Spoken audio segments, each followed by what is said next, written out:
बना दो प्रभु जीवन में। तेरी सेवा करते करते बीते हर क्षण मेरा। तेरी सेवा करते करते बीते हर क्षण मेरा। हर पल में हो प्रभु सुमिरन तेरा। ऐसा बना दो प्रभु जीवन मेरा। ऐसा बना दो प्रभु जीवन में। याद तेरी को सदा दिल में बसाओ। आठ पहर बस तेरे गीत गाओ। तेरे चरणों में, तेरे चरणों में रहे मन। ऐसा बना दो प्रभु जीवन मेरा। हर पल में हो प्रभु सुमिरन तेरा। ऐसा बना दो प्रभु जीवन में। ख्वाहिशें जग की मुझे को सताए। चिंता हरगिज न नजदीक आए। करता रहूं प्रभु, करता रहूं प्रभु चिंतन तेरा। ऐसा बना दो प्रभु जीवन में। हर पल में हो प्रभु सुमिरन तेरा। ऐसा बना दो प्रभु जीवन में। ऐसा तेरी भक्ति दास को हो जाए। मैं न रहूं बस तू ही तू हो जाए। सफल हो जाए नर्तन मेरा। ऐसा बना दो प्रभु जीवन में। हर पल में हो प्रभु सुमिरन तेरा। ऐसा बना दो प्रभु जीवन में। सभी को सादर नमस्ते जी। जय आर्या जी। योगेश जी, स्वागत है आपका। जय आर्या जी। ओम सभी को सादर नमस्ते।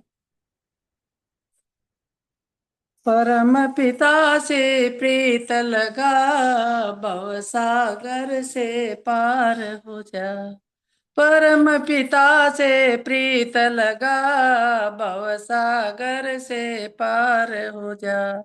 सत्संग में नित जाया करो, गुण ईश्वर के गाया करो।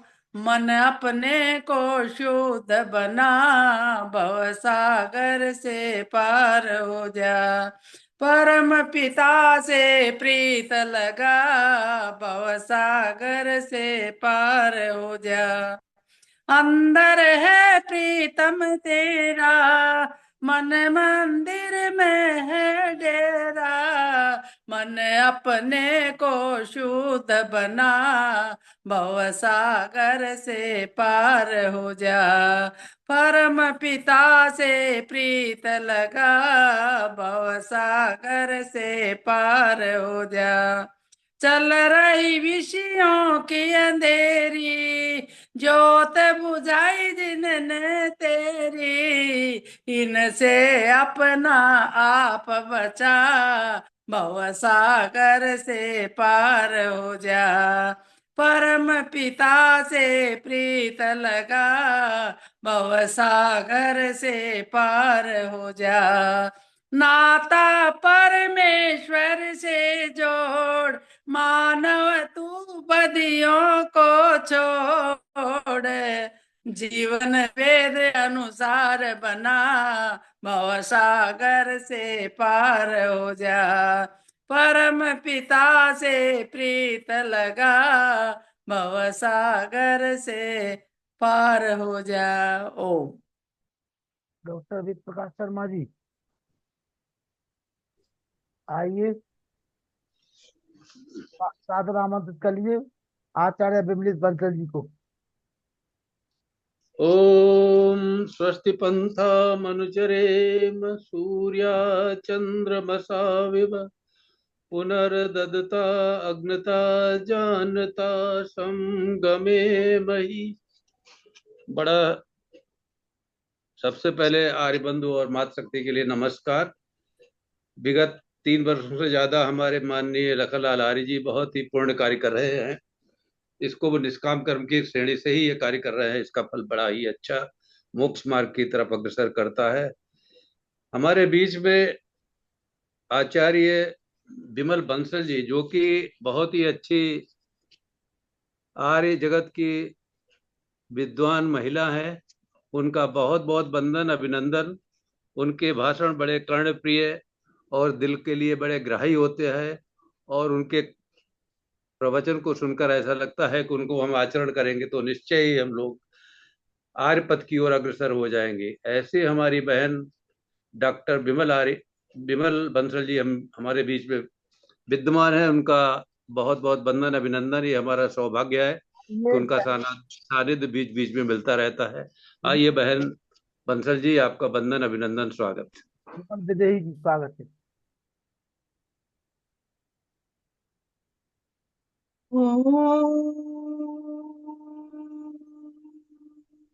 नमस्ते अस्तु आयते, नमो अस्तु परायते, नमस्ते प्राणतिष्ठत आसीनायोतते,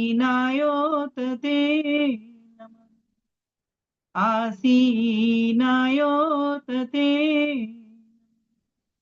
ओम शांति शांति शांति।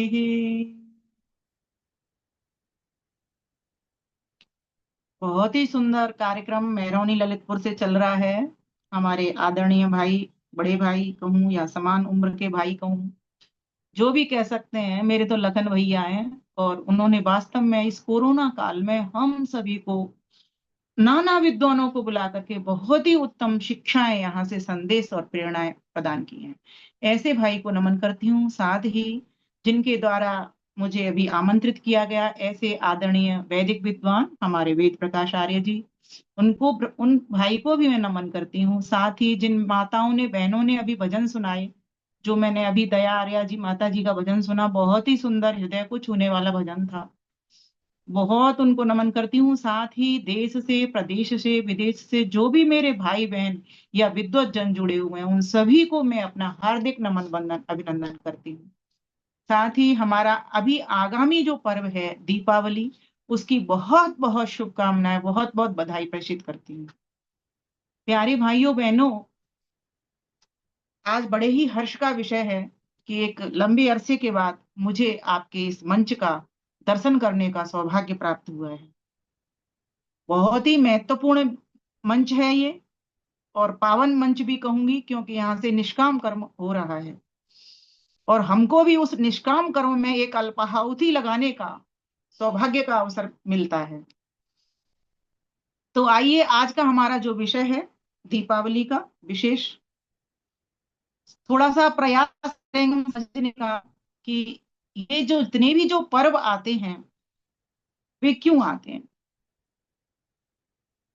जानना होगा, ये जो हमारा भारतवर्ष है ऋषियों मुनियों का तथा कृषि प्रधान देश है।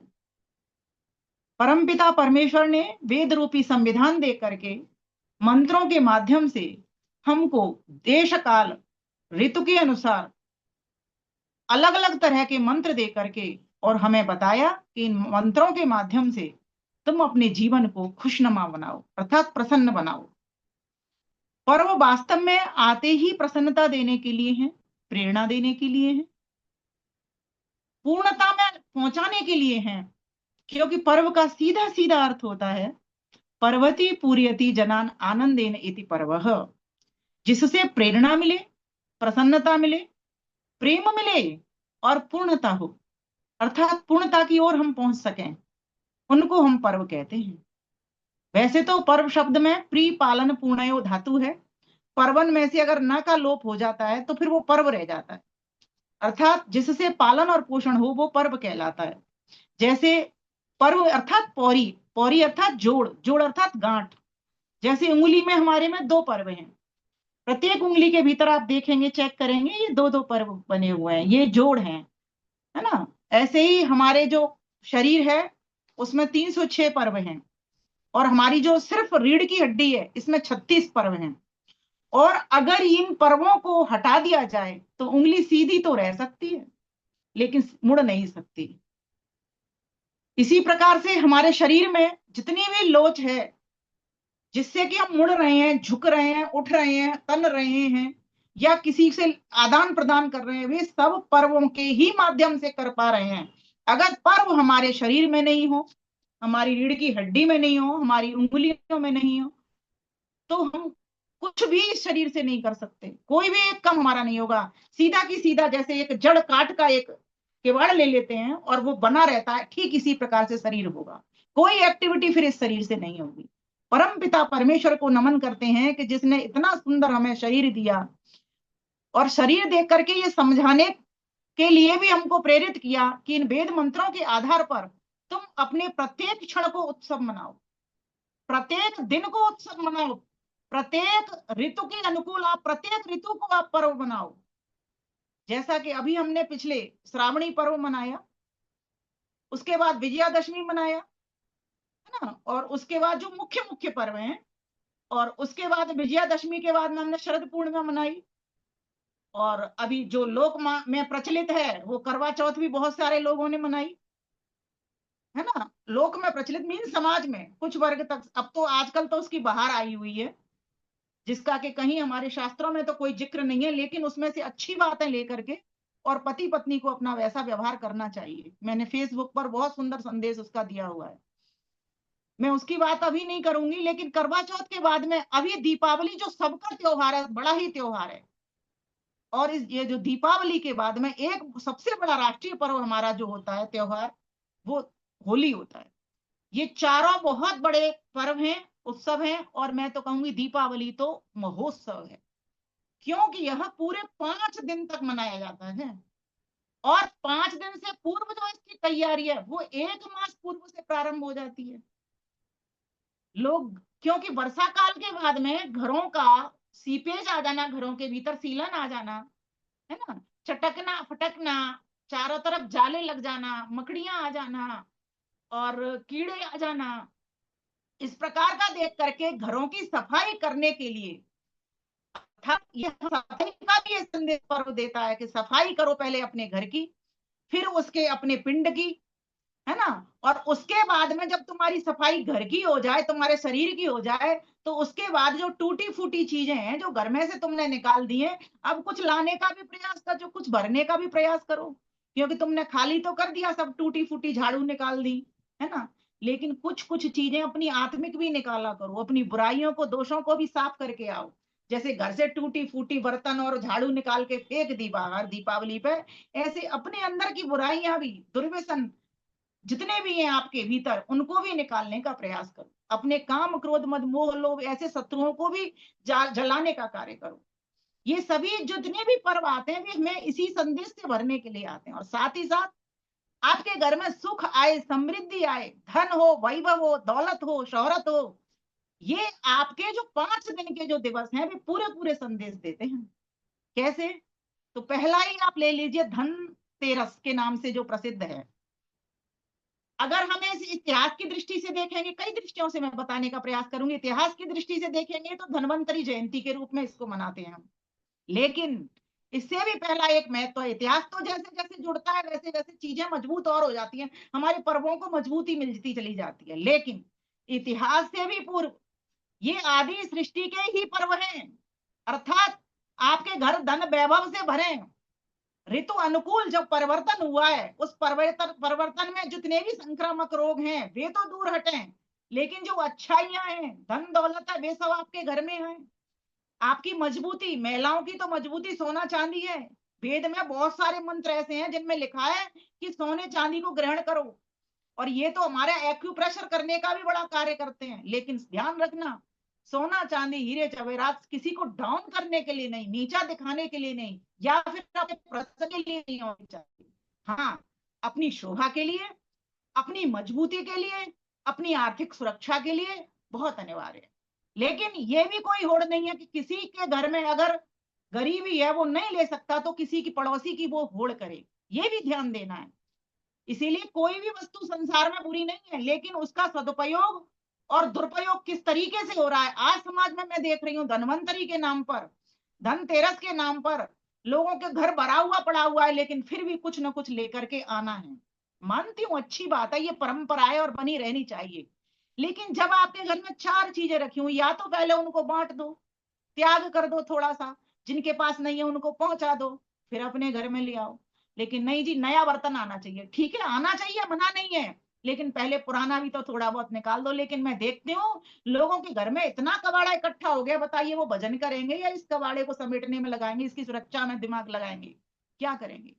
तो ये जो दीपावली का पर्व है, एक एक चीज इसमें काम की है, एक एक दिन इसका काम का है। ये धनतेरस हमको क्या बताती है, ये कहती है तुम सभी धनों से सज जाओ। अब इन दिनों धन क्या है, किसान का धन क्या है, किसान की लक्ष्मी क्या है, धन अर्थात लक्ष्मी, और किसान की लक्ष्मी क्या है, उसकी फसल, उसका अन्न, नया जो अन्न आया है, क्या क्या नया अन्न आया है, ज्वार आया है, बाजरा आया है, मक्का आया है, ये सब गर्म है और इस मौसम में चाहिए। परमेश्वर को जितना नमन कर सकते हैं हमें करना चाहिए, धन्यवाद जितना कर सकते हैं करना चाहिए। उसने हमारे लिए इतनी व्यवस्था की हमको समय समय पर, और इसीलिए ही ये पर्वों का विधान भी है। जब जब ऋतु परिवर्तन होगा तब तब उसका हमारा खाने पीने का अन्न आदि भी चेंज होता चला जाता है, जिससे कि हम, जो ब्रह्मांड में परिवर्तन हो रहा है वो परिवर्तन हमारे पिंड में भी तो हो रहा है। तो ब्रह्मांड के परिवर्तन के अनुसार जैसी जैसी फल फूल और औषधि आ रही है, उसी की ऋतु अनुसार हमें भी ऋतुचर्या करते हुए उनका उपभोग करना चाहिए। और इसको गीता में तो श्री कृष्ण ने बड़ा ही सुंदर कह दिया है, युक्ताहार विहारस्य युक्त चेष्टस्य कर्मसु युक्त स्वप्नावबोधस्य योगो भवति दुःखः।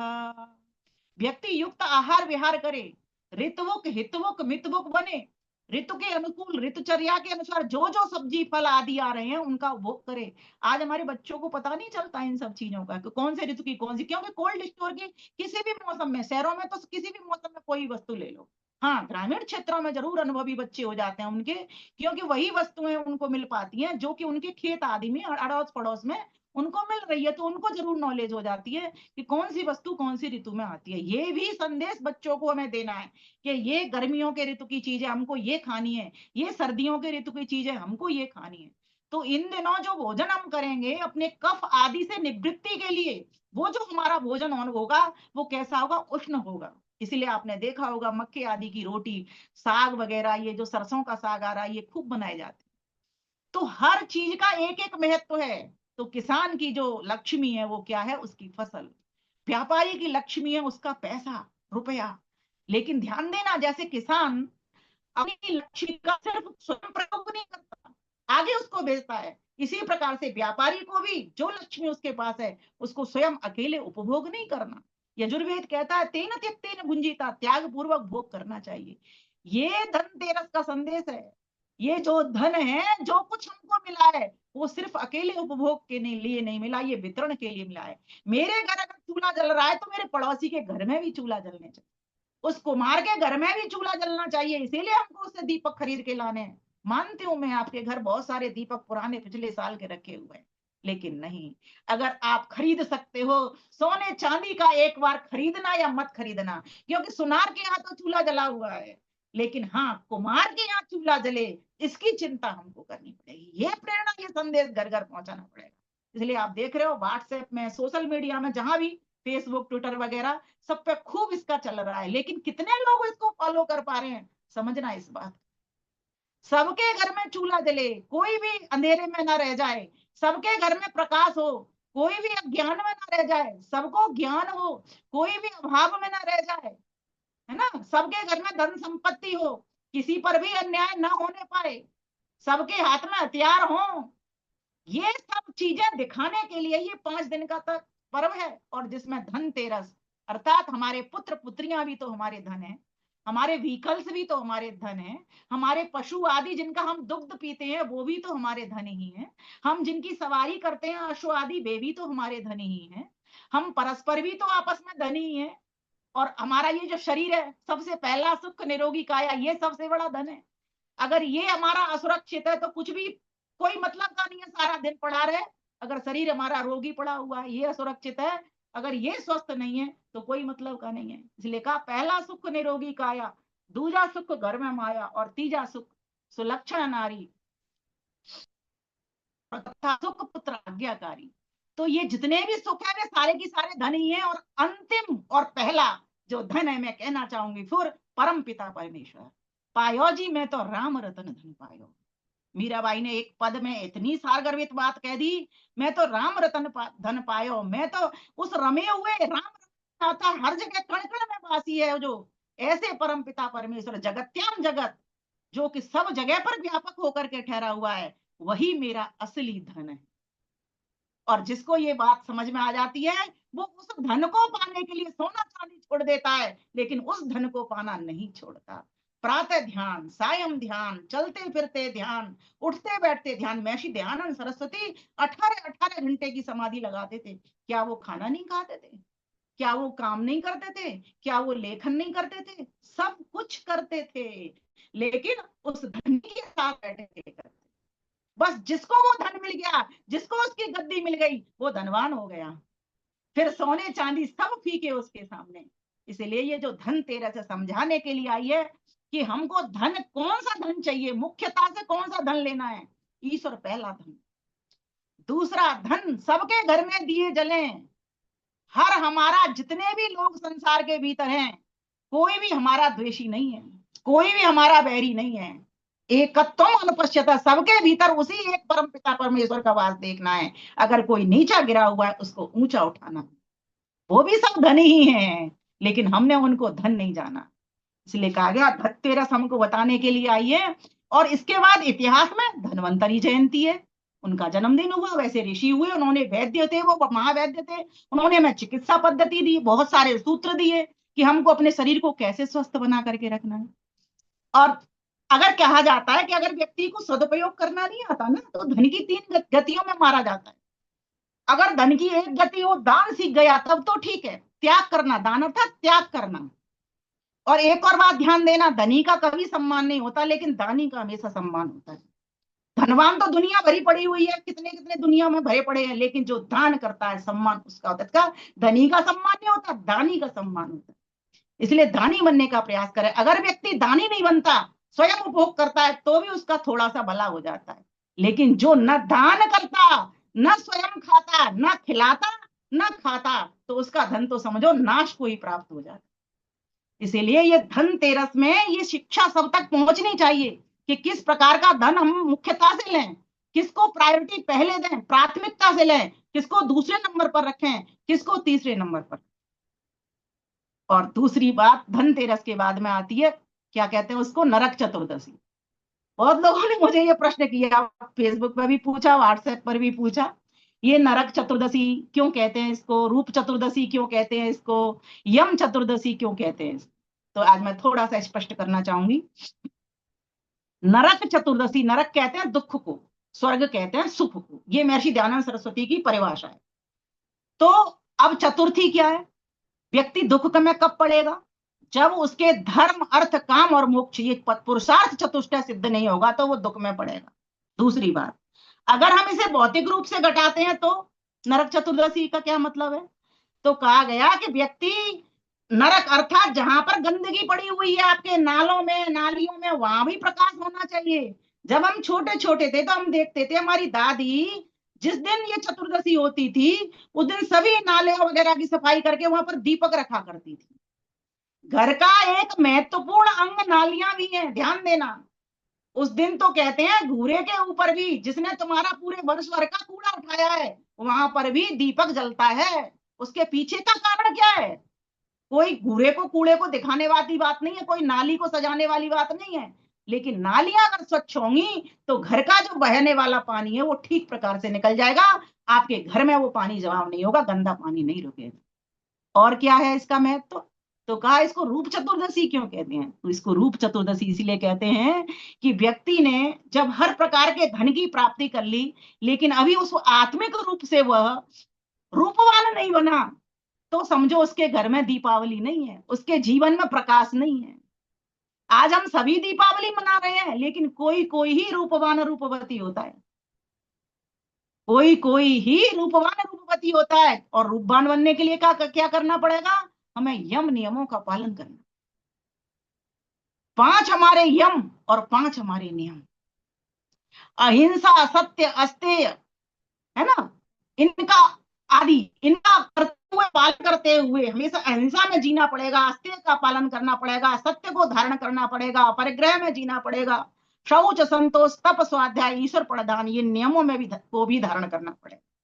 सामाजिक नियमों में भी बंधना पड़ेगा और अपने भी नियम है उनमें भी बंधना पड़ेगा, तब जाकर के हम रूपवान कहलाएंगे। जीवन अगर हमारा झूठ से भरा हुआ तो समझो अंधकार में रह रहे हैं, दीपावली आए जाए कोई फर्क नहीं पड़ता। अगर जीवन में अहिंसा नहीं है समझो अंधेरे में रह रहे हैं, कोई प्रकाश अभी तक हुआ ही नहीं है। अगर हमारे जीवन में झूठ बोलना, चोरी करना, हिंसा करना ही है और सामान से घर को कूड़े कबाड़ से भर करके ही रखना है, तो समझो दीपावली नहीं है। ये दीपावली हमको यही बताने के लिए आई है कि तुम सामाजिक नियमों में भी बंधो, समाज के साथ तुम्हारा कैसा व्यवहार हो, किस तरह से किसी के सामने बोलो, गुरुजनों के सामने कैसे जाओ, बच्चों के साथ कैसे पेश आओ, बड़ों का किस तरह से सम्मान करो, तब तुम रूपवान कहलाओगे, तब तुम ओजस्वी, तेजस्वी, वर्चस्वी कहलाओगे, तब फिर तुमको कोई आशीर्वाद देगा, तभी तुम्हारा वो सफल भी होगा। और अपने लिए नियमों के लिए शुद्धि का पालन करिए, बाहर की शुद्धि, भीतर की शुद्धि, संतोष का पालन करिए, संतोष से बड़ा कोई नहीं है। गोधन, गजधन, बाजधन और रतन धन खान, जब आवे संतोष धन, सब धन दूर समान। इसलिए कहा अगर तुम रूपवान होना चाहते हो तो इन नियमों का पालन करिए, शौच, संतोष, तप, स्वाध्याय और तपस्वी बनिए। मान हो, अपमान हो, धूप हो, छांव हो, सुख हो, दुख हो, गर्मी हो, सर्दी हो, उष्ण हो, शीत हो, कोई भी स्थिति हो, सब में अपने महान पुरुषों को देखो, कभी वो विचलित नहीं हुए ना। भगवान राम का किस्सा आप सभी जानते हो, वन जाने में भी कोई परेशानी नहीं है और मुकुट पहनाया जा रहा है, राज सिंहासन मिल रहा है, तब भी कोई हर्ष नहीं है। हर्ष विषाद से बिल्कुल परे है वो, इसीलिए उन्होंने गीता के सारे श्लोक इसी तरीके से रच डाले। अर्थात अर्जुन को देकर के खड़ा कर दिया, चिंता ना कर, ये संसार का नियम है, यहाँ सुख के साथ दुख रहेगा, ये संसार यात्रा में ये पड़ाव आएंगे, धूप के साथ गर्मी रहेगी, वो धूप के साथ वो रहेगी, ठंडक रहेगी, छांव रहेगी, ये रहेगा ही रहेगा। मान होगा तो अपमान भी होगा, तुम रोज फूलों का हार पहनोगे तो तुम्हारा कभी ना कभी अपमान भी होगा। तो ध्यान देना, जो व्यक्ति इनसे द्वंद्वों से ऊपर उठ जाता है, जिसका जीवन तपस्वी हो जाता है, वही रूपवान हो जाता है। और यही यम चतुर्दशी है, इसी का नाम। 14 बातें हम अगर अपने 14 इंद्रियों को साथ लेते हैं, 14 कौन सी? 5 ज्ञान की, 5 कर्म की और 4 अंतःकरण, तो ये चतुर्दशी है, यही हमें रूप चतुर्दशी की ओर ले जाने वाली है। जो मैंने आपको यम चतुर्दशी की बात कही कि यम नियमों का पालन, वही वो रूप चतुर्दशी करने के लिए हमको अपनी सभी इंद्रियों पर नियंत्रण में लाना पड़ेगा, तब हम रूपवान कहलाएंगे। ऊपर से हम क्रीम पाउडर लगा करके, लाली लगा करके कितना भी चमक लें, जब तक हमारा जीवन अंदर से रूपवान नहीं होगा, जब आत्मिक रूप से हमारे घर में लाइट नहीं होगी, तब तक वो रूप चतुर्दशी नहीं होगी। इसीलिए अगर आपने घर को साफ किया, शरीर को सजाया, घर को सजाया, साथ ही साथ अपनी आत्मा पर भी ध्यान दो। जो व्यक्ति अपनी आत्मा पर ध्यान देता है, शरीर से पहले आत्मा को प्रायोरिटी से लेता है, वही व्यक्ति सही मायने में मनुष्य धर्म का पालन कर रहा है। ये पर्व बताइए कितनी बड़ी शिक्षा दे रहा है, सोच के देखो एक बार। और देखिए आगे क्या शिक्षा देता है ये। अमावस्या, घोर घना अंधकार, सोचो, और सिस्टम देखिए, समाज की व्यवस्था देखिए। वेद में कहीं नहीं लिखा दीपावली मनाओ, वेद में कहीं नहीं लिखा श्रावणी मनाओ, वेद में कहीं नहीं लिखा होली मनाओ। बता देना मुझे एक शब्द भी वेद के मंत्र में। लेकिन समाज में ऐसी व्यवस्था को चलाया, वेद के मंत्रों को निकाल करके छांट करके ऋषि दयानंद ने वो व्यवस्था हमको दी कि वेद के इन मंत्रों से के द्वारा आप जब यज्ञ करोगे तो वो भाव मन में उठेंगे जहां प्रकाश ही प्रकाश होगा। मंत्र पढ़ देती हूँ आपके समझ। ऋषि दयानंद ने कहा कि किन चीजों से आप यज्ञ करना, तो वो लिखते हैं ओम ब्रियश्चमे यवाश्चमे मासाश्चमे तिलाश्चमे मुदगाश्चमे खलवाश्चमे प्रियंगश्चमे अड़वश्चमे श्यामाकाश्चमे नीवाराश्चमे गोधूमाश्चमे मसूराश्चमे यज्ञेन कल्पन्ताम स्वा। इसको उन्होंने कहा नवसस्येष्टि यज्ञ। वहां पर दीपावली शब्द का प्रयोग नहीं हुआ। लेकिन दीपावली क्यों मना रहे हैं? क्योंकि घोर घना अंधकार है। इसीलिए जहां अंधेरा होगा, वेद कहता है ज्योतिषा बाधते तमः, ज्योति के द्वारा अंधकार का नाश होता है। आप ज्योति जलाइए, अंधेरा भाग जाएगा। बस यही तो हमको करना है। ज्योतिषा बाधते तमः अर्थात तमसो मा ज्योतिर्गमय। ये सूक्ति भी है, वेद सम्मत शास्त्रों से सूक्ति भी है ये, कि हमें क्या करना, तमस से प्रकाश की ओर बढ़ना। इसीलिए, और एक प्रश्न और मेरे पास आया था, इसी दीपावली को, इसी शारदीय नवसेष्टि सस्येष्टि में ही क्यों ये दीपावली मनाई जाती है, जबकि अमावस्या तो हर मास में आती है। महत्वपूर्ण बिंदु है ये। हर मास में अमावस्या आती है, हर एक मास में अमावस्या पूर्णिमा दोनों आती है। एक कृष्ण पक्ष से अमावस्या आती है और शुक्ल पक्ष से पूर्णिमा आ जाती है। लेकिन इस मास में ही क्यों मनाते हैं? तो हमें पता होना चाहिए, जो सूर्य की गति के आधार पर ये सारे के सारे ऋतुओं के आधार पर ही ये मास फिक्स किए गए कि इन दिनों में दीपावली इसलिए मनाई जाती है। घोर घना काला अंधकार इसी रात्रि को है। जितना अंधकार और रात्रियों में, उससे अधिक अंधकार इस रात्रि में। तो कहा लोगों से दीप जलाओ, चारों ओर दीप जलाओ। मेरे घर भी दीप जले, तेरे घर भी दीप जले, लखन भैया के घर भी दीप जले, वेद प्रकाश भैया के घर भी दीप जले, दया माता जी के घर में भी दीप जले। दीप से दीप जलाओ, और जिनके दीप जल रहे हैं उनको देख के मुस्कुराओ, उनको देख के मुस्कुराओ। और जिनके बुझ गए हैं उनको दूसरे बगल वाले जलते हुए दीप से जला डालो। और जिनके यहाँ बिल्कुल भी नहीं है, एक दीप थाली में मनस करके रखी आओ ना। हमने बचपन में देखा था, हमारी दादी 51 दीप रखती थी थाली में, और कहती थी पहले अपने घर रख जाओ, फिर दूसरे के घर में जाके रख देना। सबकी, चाची की, ताई की, मासी की, बुआ की, सबकी देहली पे जा करके हम रखे आते थे। छोटे छोटे बच्चे थे, थाली में सजा के ले जाते थे। एक उत्सव, वास्तव में मन में उत्सव होता था। उत्सव क्या है? उत्क्रमण उद्यानम के पुरुष। ईश्वर कहता है, हे पुरुष तू ध्यान कर। सब माने सवन करना, अर्थात यज्ञ करना। क्या यज्ञ करना? उत्थान के हेतु यज्ञ करना। तो उत्थान कैसे होगा? जब मेरे घर के प्रकाश के साथ साथ मेरे घर, पड़ोसी के घर में भी प्रकाश होगा। तो एक दीप मेरी देहली पे जले तो दूसरा दीप मेरी ताई की देहली पे भी तो जले, मेरे सामने वाले घर में भी जले तो मेरे दाएं वाले घर में भी जले, तो मेरे बाएं वाले घर में भी तो जले। पूरा प्रकाश लाने के लिए चारों, क्या सिर्फ एक वॉल पर लगाते हैं? चारों ओर लगाते हैं।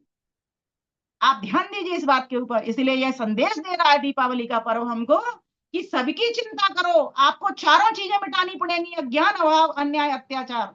और इसीलिए कहा गया, इसके लिए, मिटाने के लिए एक आदमी के भीतर या तो वो 4 प्रतिभाएं हो, योग्यताएं हो। कौन सी? जैसे ब्राह्मण वर्ण, क्षत्रिय, वैश्य और शूद्र, चारों वर्णों में 4 योग्यता अलग अलग है। तो ब्राह्मण का कार्य क्या है? ज्ञान देना। क्षत्रिय का काम क्या है? रक्षा करना। वैश्य का काम क्या है? भरण पोषण करना, है ना। और शूद्र का काम क्या है? सेवा देना। तो ये चारों वर्ण एक हो करके, या तो एक व्यक्ति के भीतर इतनी योग्यता हो कि जब आवश्यकता पड़े, जैसे कृष्ण भगवान के भीतर योग्यता थी ना, ब्राह्मण वन गीता ज्ञान दिया, क्षत्रिय वन दुष्ट का दलन किया, वन वैश्य किया गौ का पालन, श्री कृष्ण तुम्हारी जय होवे। राजसूय यज्ञ में पधारे थे, सेवक वन चरण पखारे थे, युग युग योगी का अभिनंदन, श्री कृष्ण तुम्हारी जय होवे। या तो प्रत्येक व्यक्ति के भीतर जब आवश्यकता पड़े, परशुराम ने क्या किया? ज्ञानी थे, लेकिन जब आवश्यकता पड़ी कि एक एक असुर बढ़ गए हैं, एक एक असुर को मारूंगा, तो क्षत्रिय धर्म को अपना लिया। महाराजा अग्रसेन ने भी ऐसा ही किया, उन्होंने भी क्षत्रिय धर्म का निर्वाह किया। तो ये बहुत सारा इतिहास में भी महान पुरुषों के आदर्श और प्रेरणाएं संदेश हमें मिलते हैं, लेकिन उनकी जीवनी के पास बैठेंगे तब तो हमें ये समझ में आएगी। और इसी प्रकार से वैश्य, अगर लग रहा है कहीं पर अभाव है, तो किसी की बेटी की शादी नहीं हो पा रही है, तो बेटी की शादी करा दो, आप वैश्य कहलाओगे। आपके पास धन है, ठीक है, मैं मानती हूँ, आप ना नहीं कुछ कर पा रहे हो, तो उसकी बेटियों की शादी में कुछ पैसा दान कर दो, आप कुछ लगा दो जिससे उसकी बेटी का कल्याण हो जाए, आप वैश्य धर्म भी निभा सकते हो। चारों योग्यताओं को, अगर आप में सेवा का भी गुण है, आप सेवा दे दो। ये जो हमारा शरीर है ना, ब्राह्मणो मुखमासीत बाहु राजन्यकृत उरु तदसि यद वैश्यम पदभ्याम शूद्रो अजायत। ये जो हमारा शरीर है ना, यजुर्वेद कहता है, इसमें ही आप समझ सकते हो प्रत्येक अंग महत्वपूर्ण है, कोई छोटा नहीं, कोई बड़ा नहीं।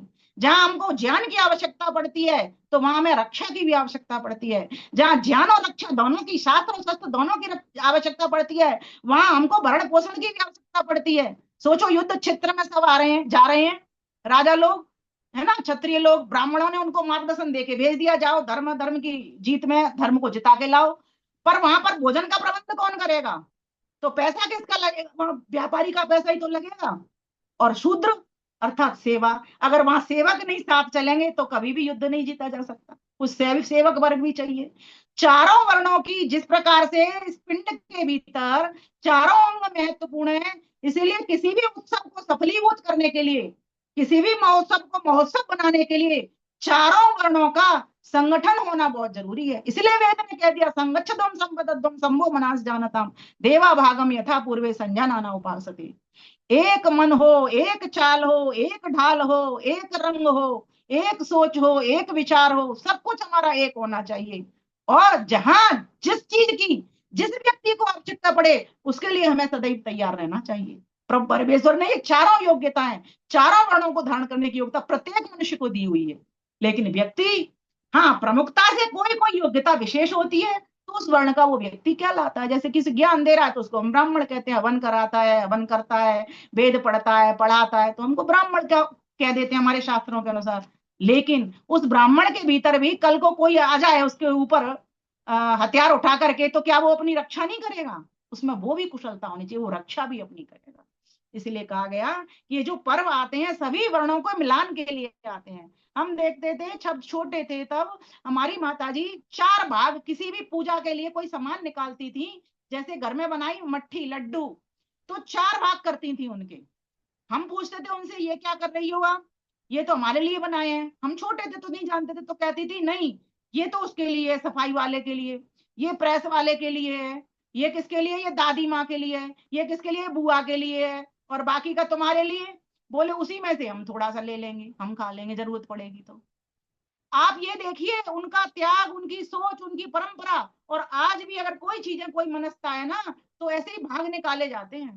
पहले ईश्वर अग्नि में भोग लगाओ, पहले अग्नि में लगाओ जिससे अग्निदेव प्रसन्न हो जाए, पहले यज्ञ के द्वारा उस भोग को लगाओ, है ना, और सभी देवता प्रसन्न हो जाए। और दूसरा भोग तुम्हारे अतिथि रिश्तेदारों को और अपनी सासू माता इनके लिए निकाल दो। और फिर उसके बाद में जो बचा कुचा है आप ले लो, या फिर कोई अतिथि आ गया तो उसको खिला दो। तो कहने का भाव यहाँ पर, ये जितने भी उत्सव हैं, वे महोत्सव कब मनते हैं? वे तभी मनते हैं जब जीवन में आपके में प्रकाश है। तो जो दीपावली का पर्व है वो प्रकाश भरने के लिए आया है, इसलिए आज आवश्यकता है हम सभी प्रकाश से भरें। तीसरी बात है यहाँ पर गोवर्धन पूजा। ये भी महत्वपूर्ण दिन होता है। गोवर्धन के नाम में ही गौ का वर्धन छुपा हुआ है, किसी को कुछ सोचना नहीं है। गोवर्धन, एक तो गोबर खुद धन है, गोबर के उपले बनते हैं, गोबर जलाने के काम आता है, गोबर से गैसेज बनती हैं, स्वयं में धन है। और दूसरा गौ का वर्धन, गौ की वृद्धि, संरक्षण करना, पोषण करना, संवर्धन करना, अर्थात कसाईयों से बचाना, तो संरक्षण हो गया। और उसको बढ़ाना, बहुत सारी गौओं का पालन चारों तरफ हो, गौशाला हमारी अष्टपुष्ट हो, बृहद बने, इसकी चिंता करना, ठीक है, संवर्धन हो गया। और पोषण, कुछ आहुति, जैसे पहले हमारे घरों में एक रोटी निकाली जाती थी, आज भी गांवों में लोग निकालते हैं, शहरों में से लेकिन मैं देखती हूँ बंद हो चुकी है, लेकिन मैं आज भी रोटी निकालती हूँ। शहर में रहते हुए भी मैं आज भी रोटी निकालती हूँ। ये परंपरा जो वेद ने हमको कही है ना, गौ की पालन करो, गौ का दूध पियो, गौ का दूध अमृत है, ये जो हमको परंपरा मिली ना, ये शास्त्रीय परंपरा मिली, इसको हमें निर्वाह करना चाहिए।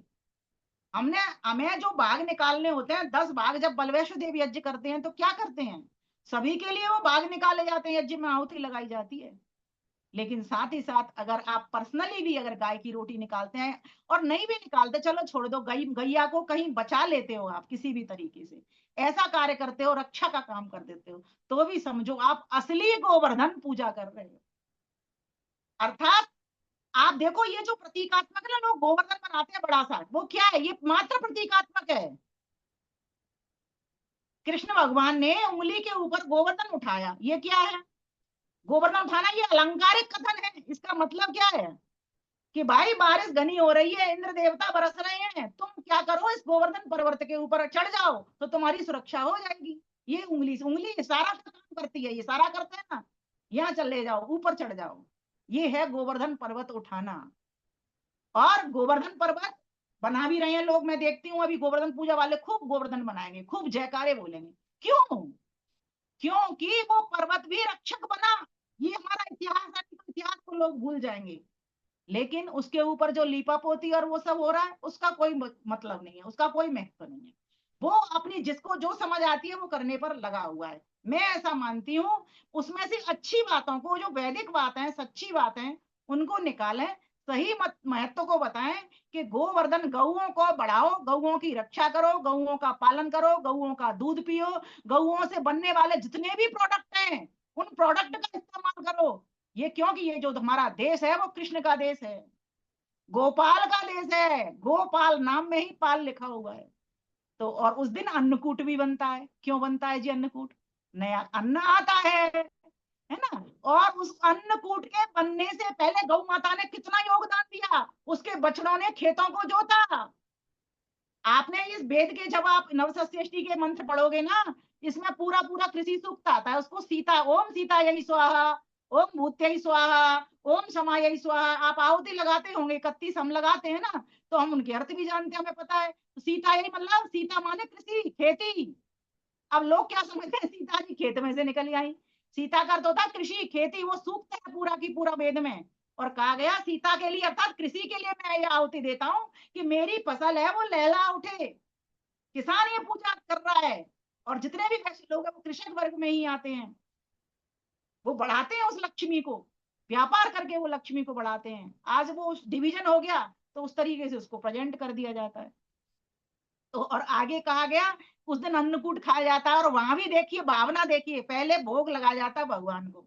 अब कौन किस तरह से भगवान किसको मानता है वो अपने अपने हिसाब से चल रहा है, लेकिन आप तो यज्ञ देवता से बड़ा भगवान कौन होगा। एक बार उसमें भोग लगाते कि साथ ही आपके भोजन को ग्रहण कर लिया जाए, सभी देवता उससे पुष्ट हो जाते हैं। सोचो, इतनी सी राख रह जाती है, बस इतनी सी राख मात्र, वो किसके लिए, वो भी पृथ्वी देवता के लिए रह जाती है। सभी देवों के पास अपनी अपनी आहुति पहुंच जाती है।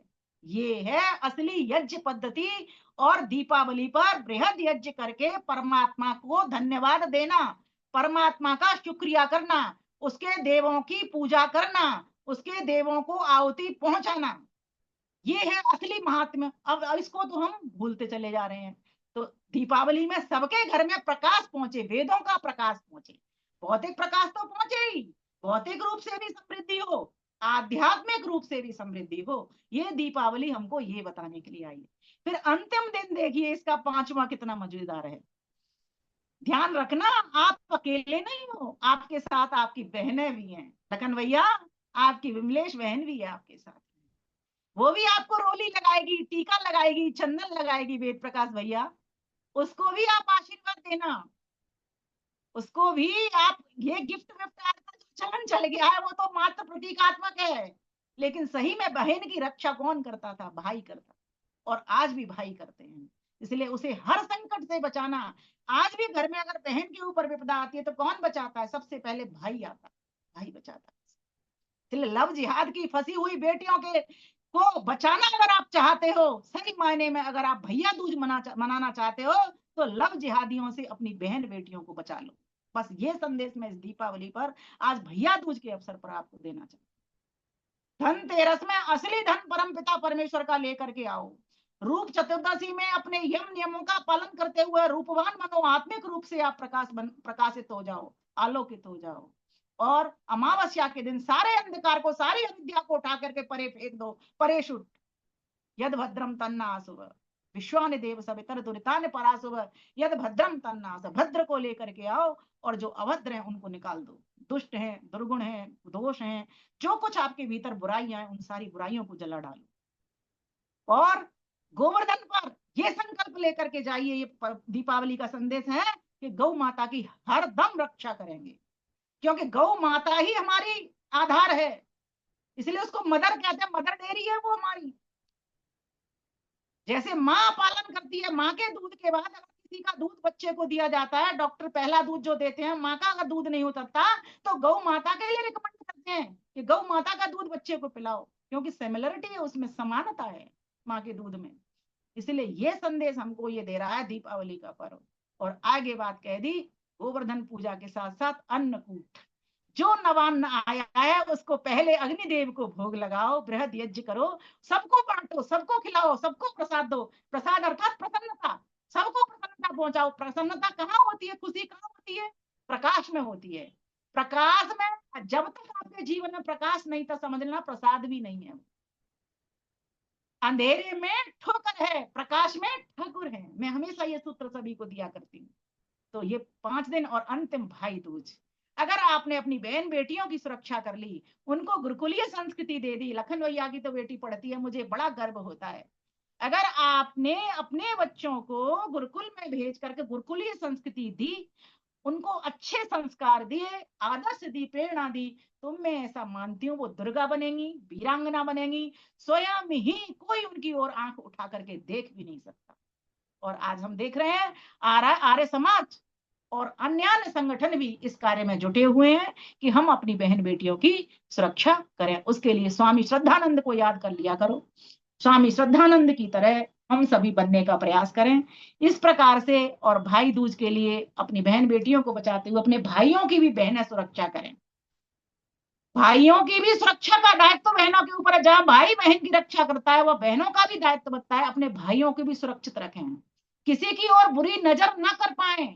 सभी माताओं को, बहनों को अच्छा देखें, वो मातृवत परद्रव्येषु लोकवत्, माता के समान उन पर नजर रखें। इसलिए जब कन्या पूजन किया था तो कन्या पूजन में हमने यही शिक्षा दी थी बेटियों को हवन कराने के बाद में, और बेटों को भी ये शिक्षा दी।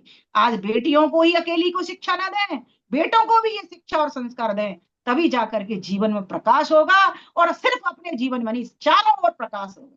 और जब चारों ओर प्रकाश होगा तो बताइए अविद्या कहाँ टिकेगी? अविद्या तो पहले ही भाग जाएगी। इसीलिए इन दिनों में ये थोड़ा सा अपना ये गीत भी गाने का प्रयास करूंगी।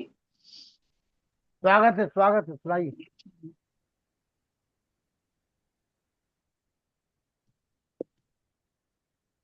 आओ मनावे दिवाली पर्व ये आलोक का, प्रकाश का उद्योग का, सारे जग को जगमग करने आया शुभ त्योहार है।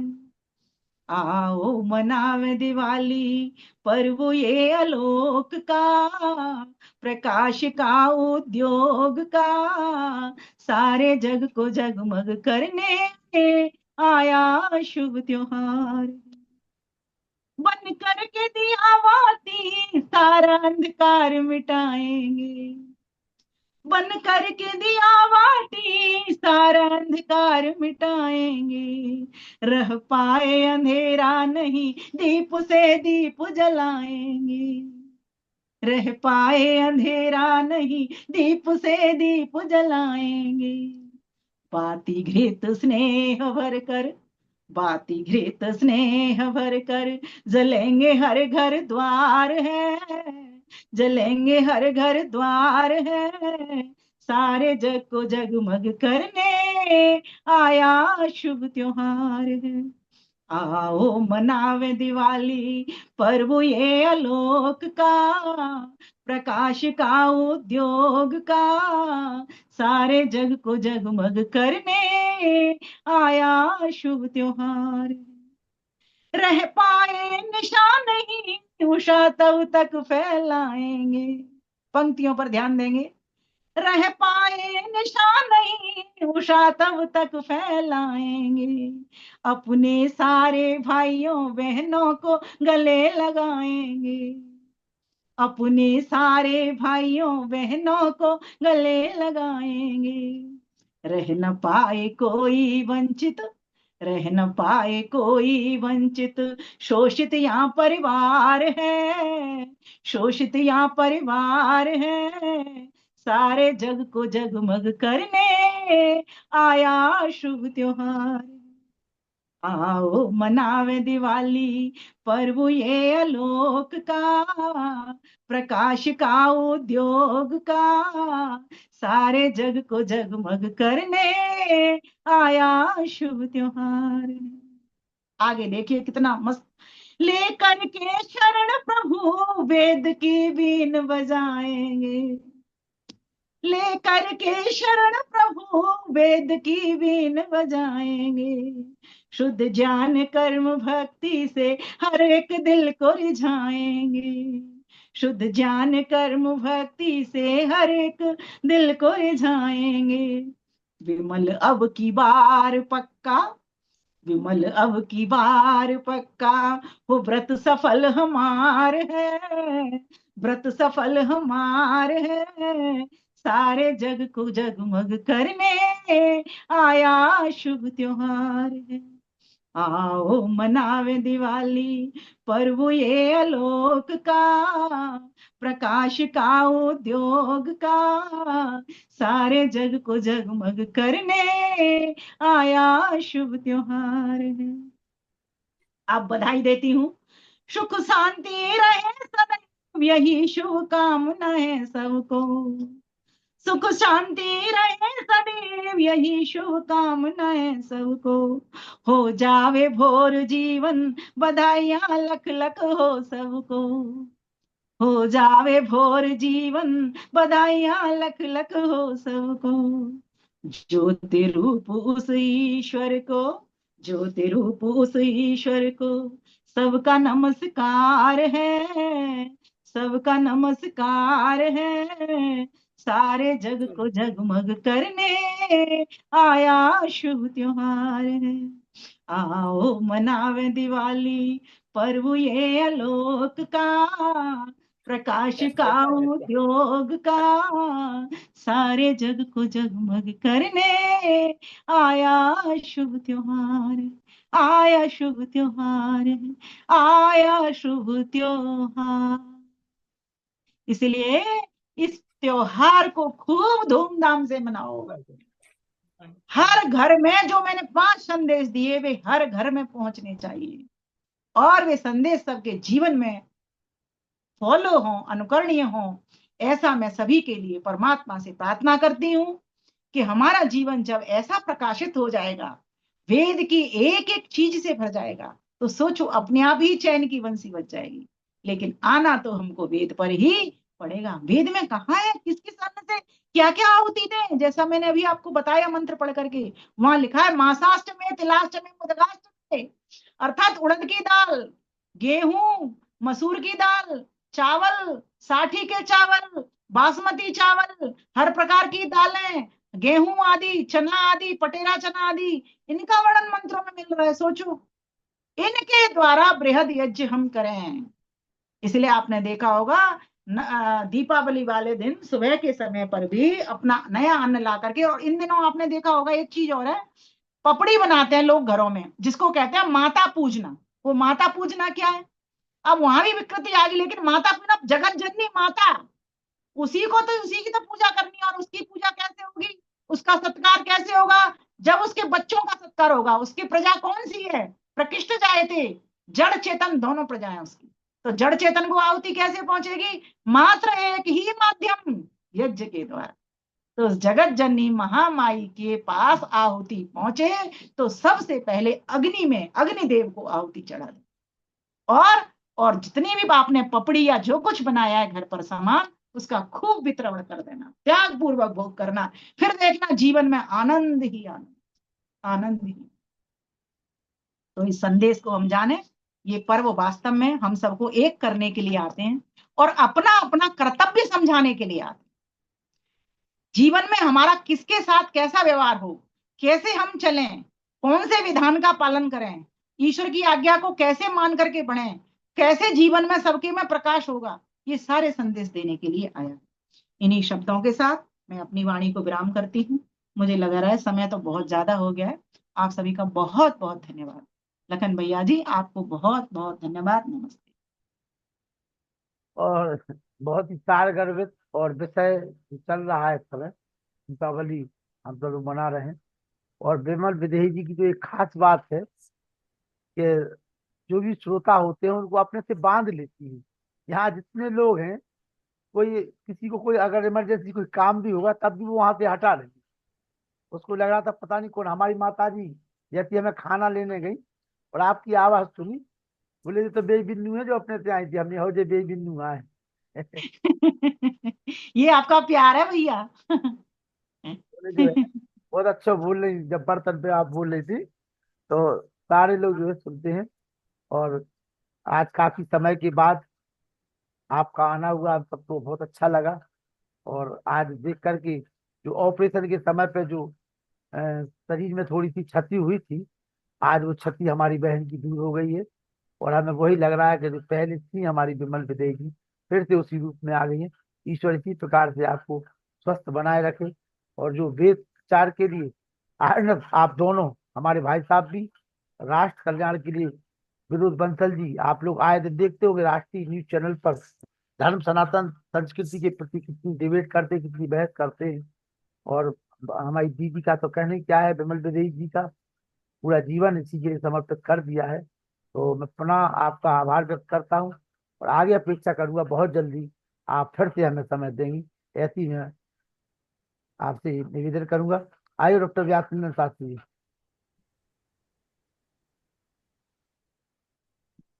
ॐ असतो मा सद्गमय तमसो मा ज्योतिर्गमय मृत्योर्मा अमृतंगमयेति। ॐ अग्निमीडे पुरोहितं यज्ञस्य देवमृत्विजं होतारं रत्नधातमम्। ॐ शांति शांति शांति। आर्यों के महाकुंभ में और भारत को समझो अभियान के अंतर्गत जो कार्यक्रम संचालित हो रहा है, हमारे मित्रों पंडित लखनलाल आई जी का मनोयोग पूर्वक पुरुषार्थ का कार्य चल रहा है कि ये बहुत ही सुंदर ढंग से संचालन कर रहे हैं विगत 3 वर्षों से। और आज हमारी माननीय बहन विमल वैदेही ने बहुत ही सुंदर ढंग से इस कार्यक्रम के अंतर्गत दीपावली और उसके अंतर्गत जो भी पौराणिक विधियां हैं उनको वैदिक स्वरूप देने का प्रयास करती हुई हम लोगों को बहुत सुंदर विचारों से ओतप्रोत कर दी और साथ ही साथ अपनी सुंदर कविताओं की झड़ी लगा दी। बहुत अच्छी कविता, और इस कविता के माध्यम से सबको उन्होंने शुभकामनाएं दी हैं और सबके प्रति उन्होंने बधाई दे करके इस सुंदर कार्यक्रम को सजाने का काम किया है। इसके लिए आदरणीय विमल वैदेही जी को बहुत बहुत धन्यवाद, साधुवाद कि उन्होंने इस सुंदर कार्यक्रम को सजाया, संवारा। और खास करके दीपावली जो आगे आने वाली है, इनके कार्यक्रम को सुनकर लगा था कि बस दीपावली में ही हम बैठे हुए हैं, दीपावली का आनंद ले रहे हैं। सचमुच यह जो व्यवस्था और यह जो आपकी गति है, निश्चित रूप से हम लोग को प्रभावित और प्रसारित करने की भावना को उद्योजित करती रहती है। निश्चित रूप से आप आए और इस प्रकार से हम लोग को संदेश देते रहें। सचमुच दीपावली एक ऐसा पर्व जो निश्चित रूप से हमें अंधकार से प्रकाश की ओर जाने का मार्ग प्रशस्त करने वाली जो संपूर्ण विधियां हैं, इसके अंतर्गत यही भाव है। दीपों की अवली, दीपों की पंक्तियां जब हम जलाते हैं तो निश्चित रूप से यही भाव होता है कि हम अंधकार से प्रकाश की ओर जाएं। यह भौतिक स्वरूप है और भौतिक स्वरूप में भी हम अंधकार से प्रकाश की ओर जाते हैं, और इसी का आध्यात्मिक स्वरूप यदि हम वर्णन करते हैं तो निश्चित रूप से हम अज्ञान से ज्ञान की ओर जाते हैं। असतो मां सद्गमय, अर्थात हे प्रभु मुझे असत्य से सत्य की ओर ले चल। और जब असत्य से सत्य की ओर जाएगा कोई भी व्यक्ति, तो उनके अंदर अज्ञान रूपी तिमिर नहीं रहेंगे और ज्ञान रूपी प्रकाश उन्हें आलिंगन करेगा।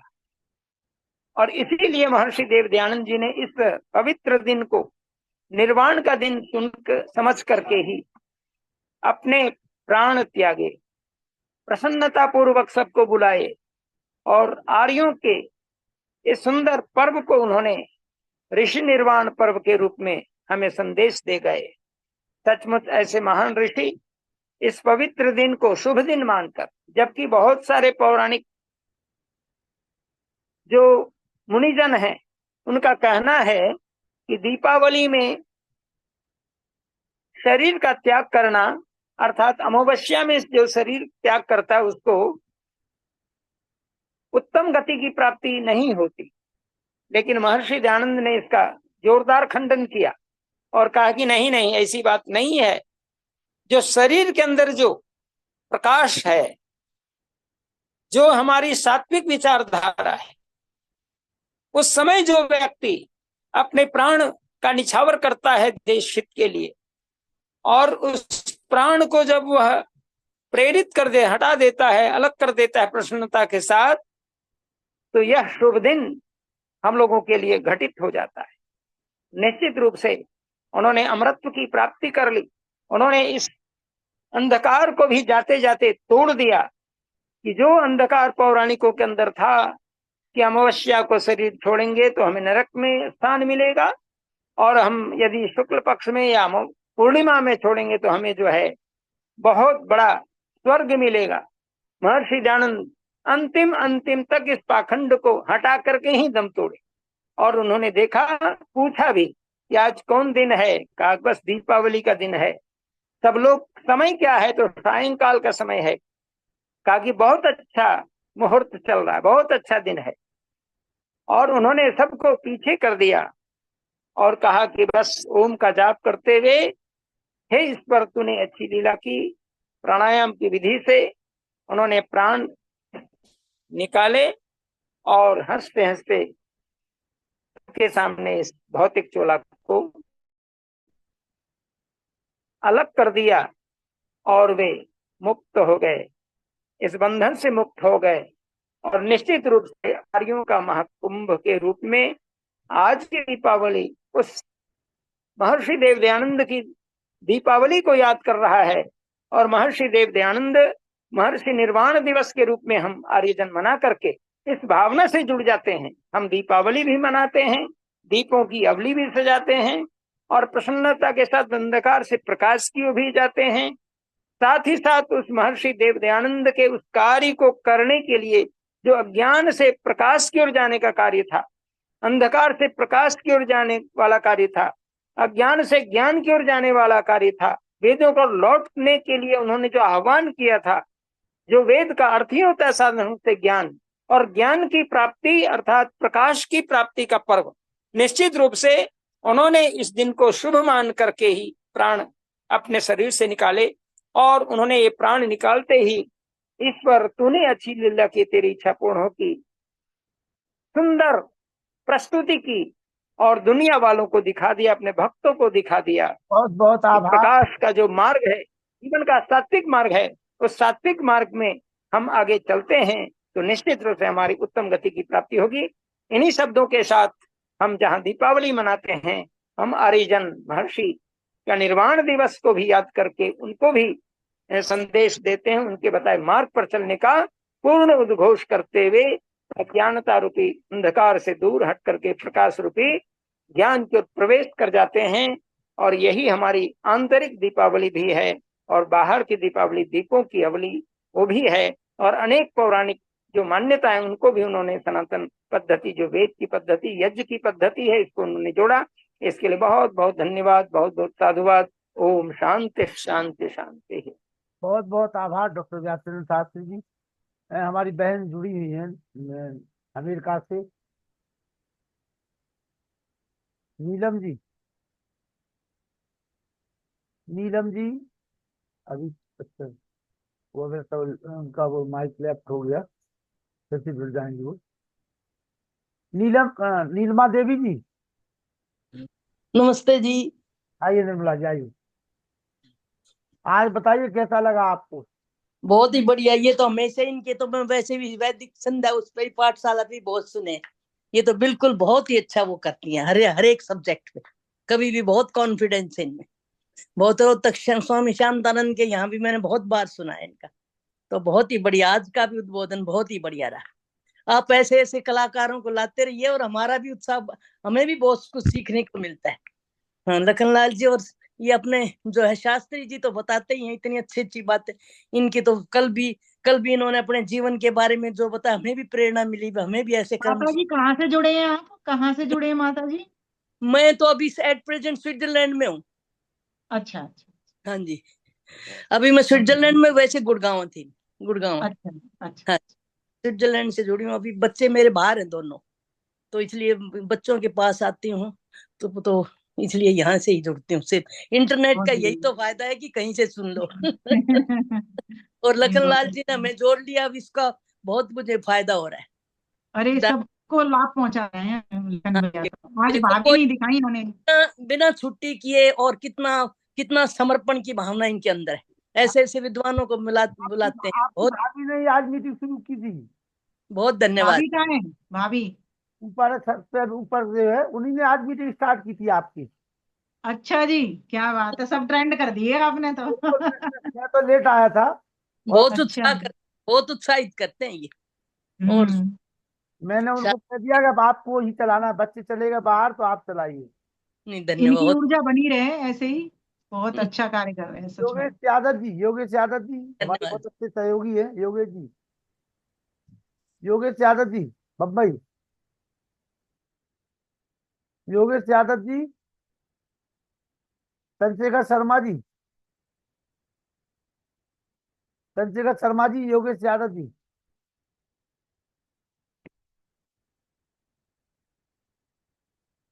आइए वेद प्रकाश शर्मा जी, चला जाए।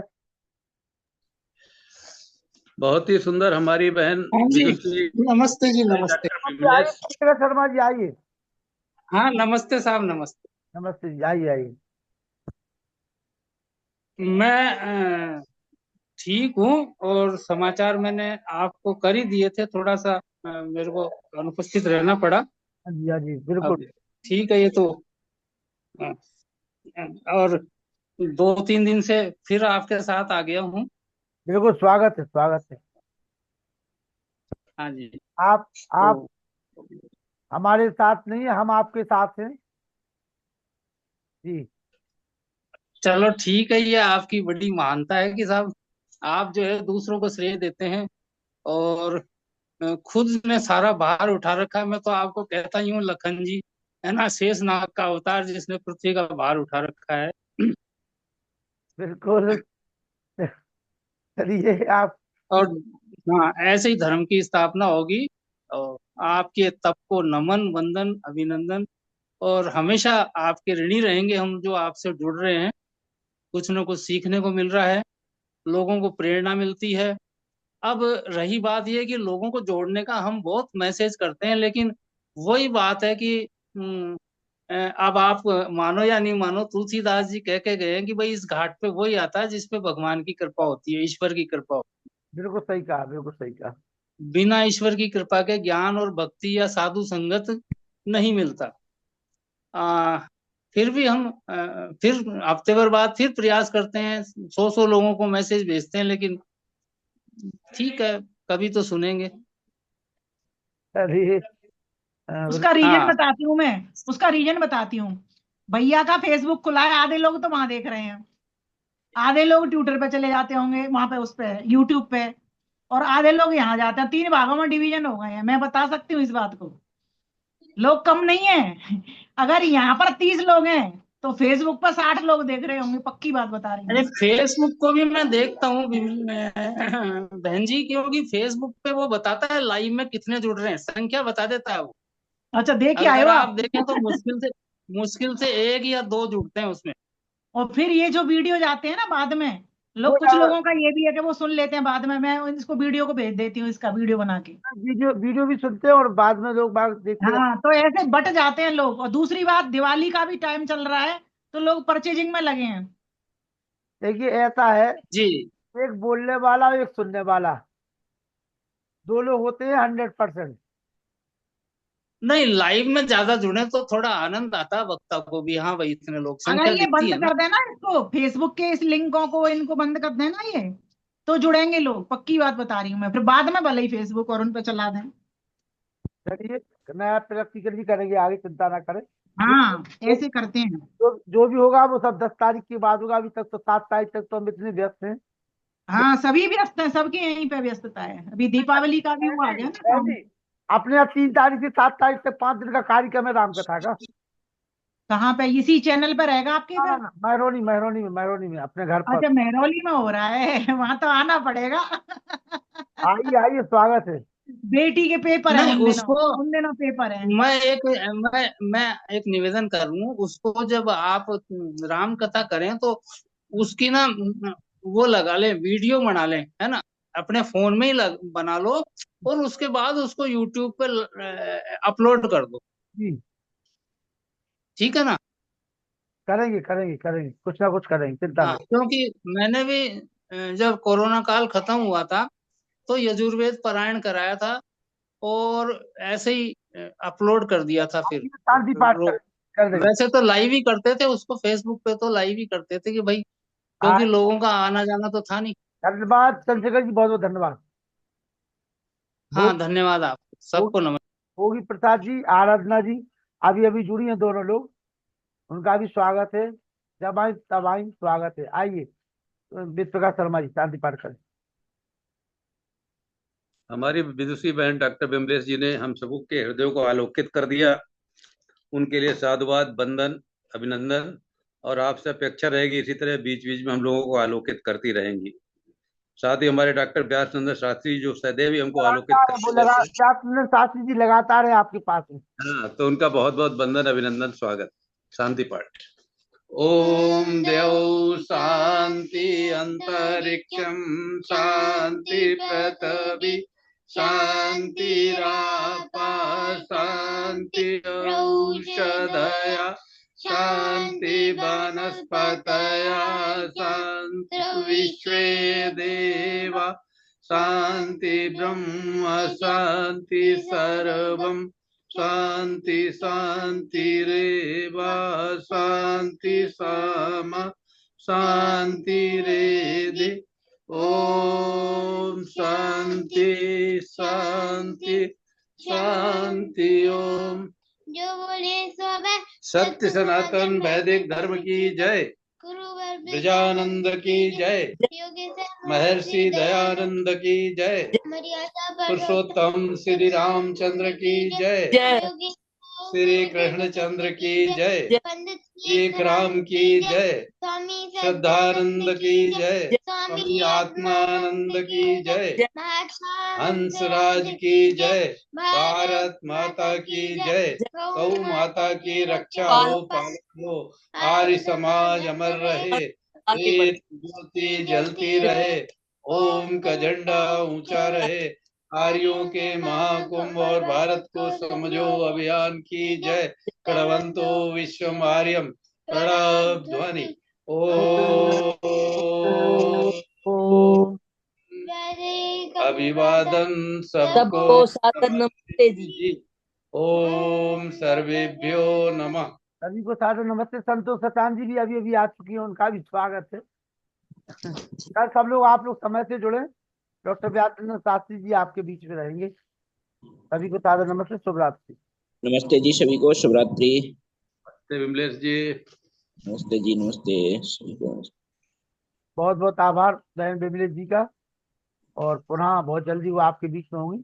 शुभ रात्रि।